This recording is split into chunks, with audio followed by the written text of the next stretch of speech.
Hi everyone, today I'm sharing with you my black and white tuxedo cake. This is one of those cakes I think you will really enjoy. This cake has alternating layers of vanilla and chocolate cake, and slathered in between is some nice creamy buttercream. We'll have a chocolate pour on top of it, some strawberry for a nice pop of color. It'll just give it that added nice fruity taste to it. We are going to get started on the chocolate cake. Let's start by melting our chocolate. We'll pour it into here. This is what's going to give the cake that nice rich taste. Some unsweetened cocoa powder. We'll add in a little bit of espresso powder. That'll bring out the intensity of the chocolate. We'll pour some boiling water over it and we'll get it mixed and it'll get nice and smooth, and we'll push that aside and we'll get going on the rest of the cake. Let's go ahead and sift our sugars. I don't always do this, but if I'm working with brown sugar, I definitely like to sift my brown sugar.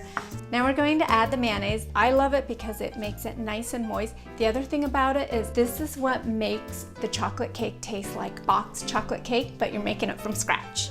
We are going to beat this for about 2 to 3 minutes. What you want is a nice smooth texture and a little bit of fluff to it. I'm starting the mixer on low till the sugar gets incorporated into the mayonnaise. Once it does, you can kick it up. While this is mixing, we will go ahead and mix our flour, baking soda, baking powder, and salt together.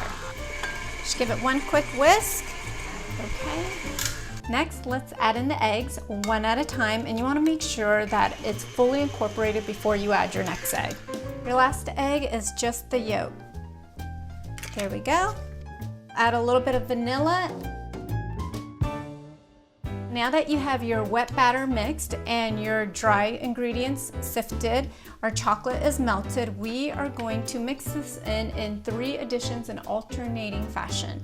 I personally like doing this last part by hand with a whisk, only because I want to make sure that the batter is not overbeaten. So just add a little bit of flour to it. Give it a quick whisk. We'll pour in half our liquid. Okay, pour in the last of your chocolate, the rest of the flour. And we are ready to pour our batter into a parchment lined pan. Pour the batter in. Take an offset spatula and smooth out the batter.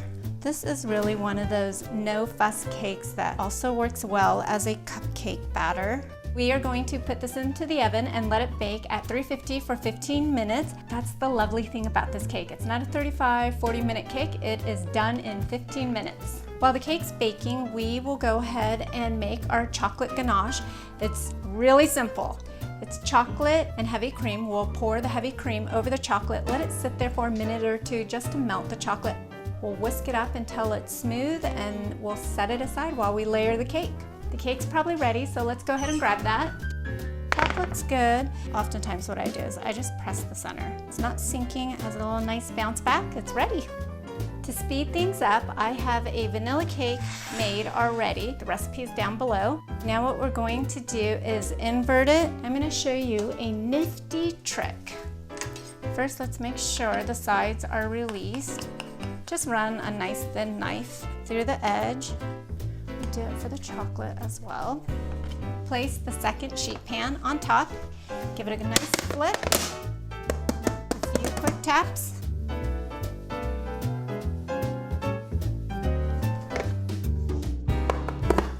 And there you go.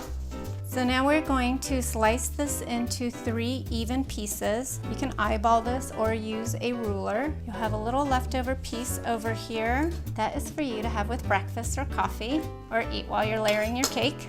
Then I just cut it. So I still have the parchment underneath the cake to give me some support. And we are going to do the same thing with the chocolate layer. Time to assemble our cakes. Grab your serving platter. I am going to be using a wooden platter, and what you see here are just parchment strips that I already had cut. So we'll grab our first layer. Don't worry if the cake breaks apart. It's a little messy. Next up, we will frost this. I have my buttercream frosting that I made the night before. The recipe's down below. It is a Swiss meringue buttercream. The only reason I chose this buttercream versus a classic American one is it holds better. It has a little bit of a better structure to me. What you want to make sure you do is Definitely cover the whole top of the cake. Pick your frosting up from the thickest part, work it towards the edge. Use your nifty ice cream scoop. Here's the other thing, when you have excess frosting like this, I don't want it going back into my fresh bowl just in case there are any crumbs on it. So I just scrape the sides off right there. All right, we are ready for the next layer. So grab your vanilla layer, and remember we kept the parchment on the back. It makes it nice and easy when we're working with it. Lay it down. Of course, try to get this as even as possible and just keep layering.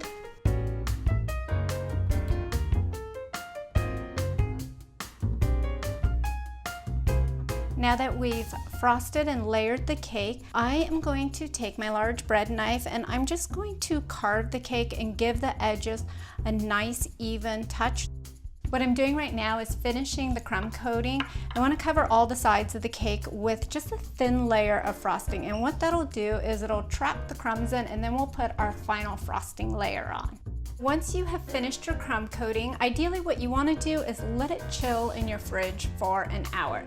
Now we are going to put on our final frosting coat, and you'll notice the cake won't shift around as you're working with it. And we'll give it a nice thin layer. This is coming along really nicely. I'm resisting the urge to make perfect edges for you guys. We're very close to being done. We have a little bit of crowning along the edges. So let me show you close up what I mean. So see right here how it's kind of going over the edge. We don't have those nice straight edges yet. What I'm going to do is make sure your spatula is nice and clean like this. Just pull it up gently and then pull it over the top. And if you get tired of doing this, the option is just tell people it's a rustic cake. Rustic cakes are your fallback when you don't want to give it that nice clean finish. I think we are ready for the ganache. I've reheated it so it's nice and ready to go. And just pour it close to the perimeter. You'll let it drip down. If it doesn't totally drip, don't worry about it.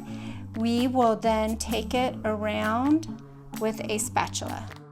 Try to cover as much of it as possible. Just even it out, and as you push it to the edge, the drip will work itself. Time for the final finish. We are going to put the strawberries on top. This is what is going to pull everything together. It will give it its nice color burst, its flavor, and make it so it looks nice and finished. Now the main thing you want to remember when you're putting your strawberries onto the chocolate is make sure that they are not wet. So if you washed your strawberries right before you started quartering them, dry them off. The water will streak your chocolate otherwise. Ta-da! We are done! Let's take a look. What do you guys think? Now I'm going to show you what it looks like inside. Let's cut into this bad boy. Okay, I cannot wait to try this. So when you have your hand up, just let me know what you think about it in the comments section, and don't forget to subscribe. Thanks, I'll see you soon. Bye.